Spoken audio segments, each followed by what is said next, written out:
Hello DF, exclamation point, dedicated videos are for deep dives. So here, outside of those shackles, lay it on us. What are the random annoyances you have in modern gaming? PS5 not being able to output 120 with VR at all times. The plague that is improperly frame rate caps.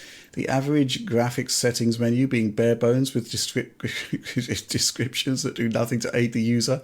The fact that so many PC games lack a simple internal resolution sliders. Go on.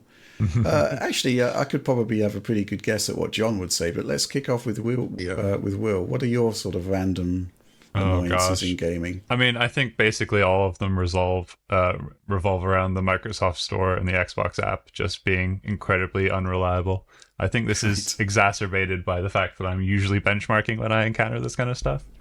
But I feel Yes. like if Microsoft fixed that and then they just released, the next Xbox and it was just a PC and that was all sorted, I'd be super happy with that. But as it stands, every time I have to re-download a game or, think about reinstalling Windows because something hasn't installed properly, I just lose my crap. So that'd be one. Yeah, I mean, my one's pretty straightforward. I mean, I like to game on PC, but the concept of stutter is just nuts. The concept that it's there at all. I can understand why it's there. I don't understand why it isn't being picked up on during QA and being eliminated, because it just doesn't really make sense to me. But for the rest of the PC stuff, Alex made a video about the 13 ways to improve PC ports, and I back all of them. I don't think he did launchers within launchers, though. I did that. That's just nuts. Whenever I load up Steam, I actually get EA Play loading up at the same time Oh Hate it. god. because I've got Jedi Survivor installed. Why? Stop it. John, go for it. Jedi's, or what is it? Stutter Survivor. No, Jedi Survivor. I Judder think. Survivor. That's what it was. Judder Survivor. Yeah.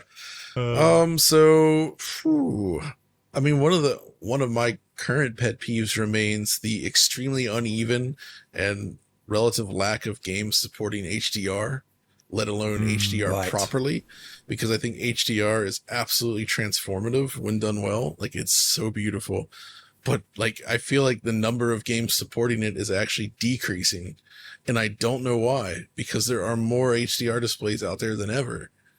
Uh, OLEDs especially are taking off in a big way, even in the PC space. So like, what the heck? Like, get yeah. get HDR in there, guys. Come on now.